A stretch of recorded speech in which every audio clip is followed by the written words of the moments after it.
guys, we're at the range talking about rifle marksmanship and some of the basics of the equipment that it takes to shoot accurately. Obviously, a magnified optic is going to allow you to shoot a lot more accurately than using iron sights.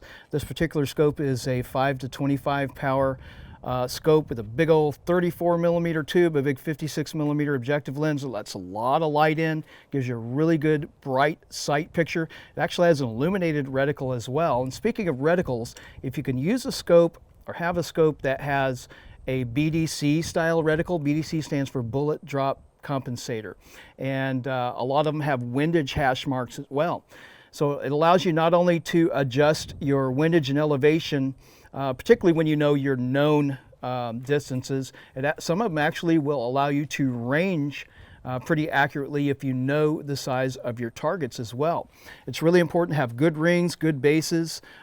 This is pretty cool. These rings even tell you to torque them down to 20 inch-pounds, which is really cool. That's about industry standard as it is. Get a little technical here, but if you know you're going to shoot long range, you need a rail that gives you extra MOA. You might need a 30 MOA rail or a rail that's actually angled down a little bit. So you think about it, if you're really going to throw lead way down range, your barrel is going to be pointed up, right? Because that's going to drop, but your scope needs to see the target, so it's going to be angled down. So we'll get into a little bit more of that later, maybe in another video. Stabilize your rifle. How are you going to do that? Well, I've got a bipod here. This one is, I think this is a Harris bipod.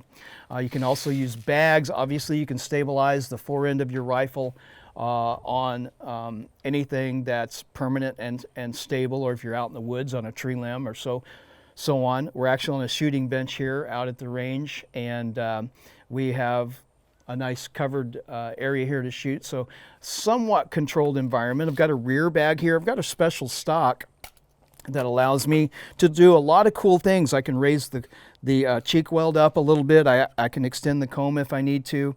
I can get my support hand underneath, or I can throw my bag underneath and adjust my windage and elevation by squeezing and letting off of my bag, or maybe I just want to use my hand to do that. If you're going to use your hand to do that, keep in mind you're going to have a significant amount of recoil with some rifles, so you don't want to hurt your hand. Also, you need to figure out if you're going to shoot clamp down and stabilize, or if you're going to do a little bit more of a free recoil style shooting. Again, we're getting kind of technical. We'll get into that a little bit more later. Quality ammunition. Today I'm shooting Federal Gold Medal 175 match grade ammo. This is a 1 in 10 twist barrel, which is designed to stabilize bullets of this size. I've also had good luck with 168s. It really likes the 175s, and I currently have a really good foundation zero at 100 yards of these bullets. I'm shooting through the same hole, and so I have a good system here. I have good equipment, good ammo, and I'm ready to send them. All right, so you need to get a baseline and get your 100-yard zero. If you have access to a chronograph, find out what your muzzle velocity is. We discovered that with this little stubby barrel here, it's a 16-inch barrel, we're getting about 2,400 feet per second. And with that velocity and the ballistic coefficient of the Federal Gold Medal 175s, we use this app here. It's called GeoBallistics, and it tells us exactly how many positions I have to dial for a 300-yard shot. And so the GeoBallistics is telling me to dial to 1.7, and that's going to give me my elevation for 300 yards. It's that easy. So let's dial it in and take a shot. All right, so we need 1.7. So there's 1, 2, 3, 4, 5, 6, and 7. So that should be our elevation for 300 yards. All right, so we're dialed in for 300 yards. The one thing I want to mention is most scopes will have a parallax adjustment. It's basically, usually it's a side dial, sometimes it's a dial up front here, but that actually allows you to focus in on your target at that particular distance. And so I've adjusted my parallax, I've clicked into 300 yards, we're going to take our first shot. So got my eyes and ears on, obviously, very important, got my Hunter's Gold Eye Pro, my custom molded ears. Now what I'm going to do is I'm going to squeeze this bottom bag to make fine-tuning adjustments on my elevation, and I'm going to put my center of my crosshair, the dot right in the center, on my target at 300 yards. We're going to take the first shot. So here we go.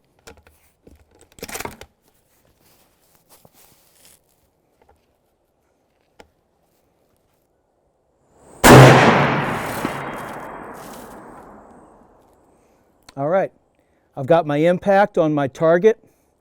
It was a little bit to the right, but that's to be expected because I'm looking at the mirage down there, and I've got a lot of wind flowing from left to right, so that kind of makes sense. I don't really think I need to do any fine tuning. I'm going to send another round out and see if I can duplicate my hit.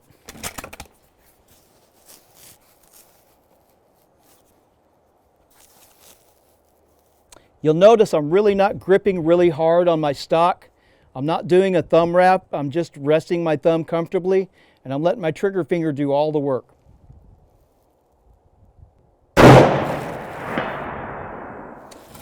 All right, that time I had an impact exactly where I aimed.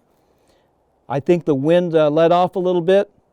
So one more shot to verify, and so far so good.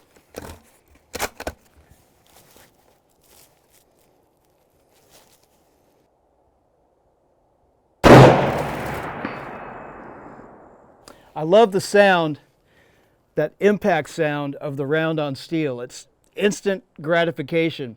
My third round hit, I think probably within an inch of my second round. And so notwithstanding my first hit, had quite a bit of wind there. I got two hits that are definitely sub MOA at 300 yards. So we were successful at 300. We checked our geoballistics app and we dialed in for 600. So let's see if we can get a hit on 600 yards. A little more challenging. Put my earplug in.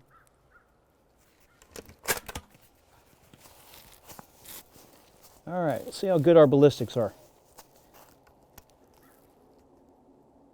600 yards. Let's see if we can hear it ring.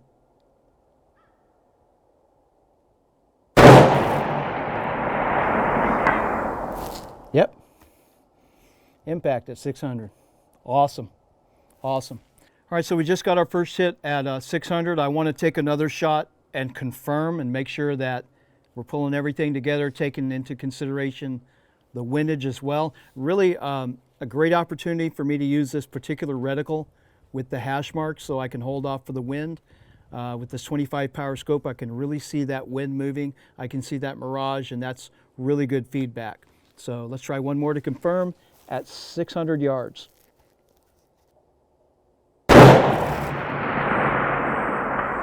All right. I hope you guys could hear that. I could hear my impact. Pretty impressive considering I've got a 16-inch barrel here. This really isn't, built for long range. But it just goes to show, just by using this technology and information that's available to us, even just this information on the back of these boxes that tells you the ballistic coefficient and the basic elevation changes at different distances, at least will get you started. But whatever you do, go out there, be safe, have fun. Well, I thought we were done, but we're not done because we have 850 yards and I just can't quit until I at least try an 850-yard shot. So we plugged in the ballistics, we made our adjustments, and so, yeah, why not? Let's see if this little 16-inch 308 can hit a target at 850. Never know till you try.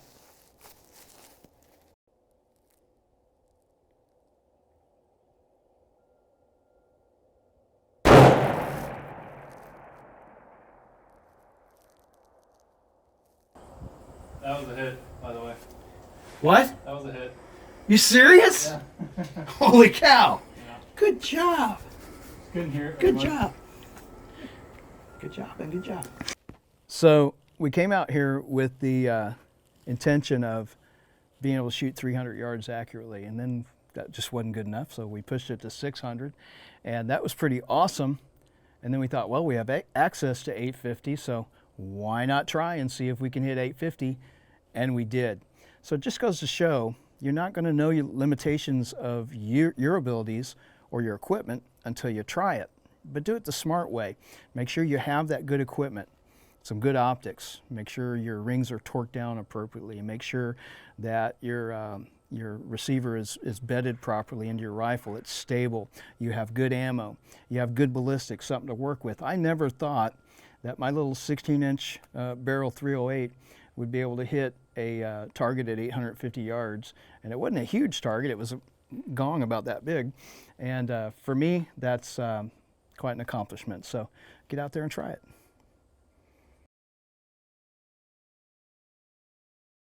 I think that's the torso steel, actually. Isn't that a C-zone? Oh, it was, yeah, you're right.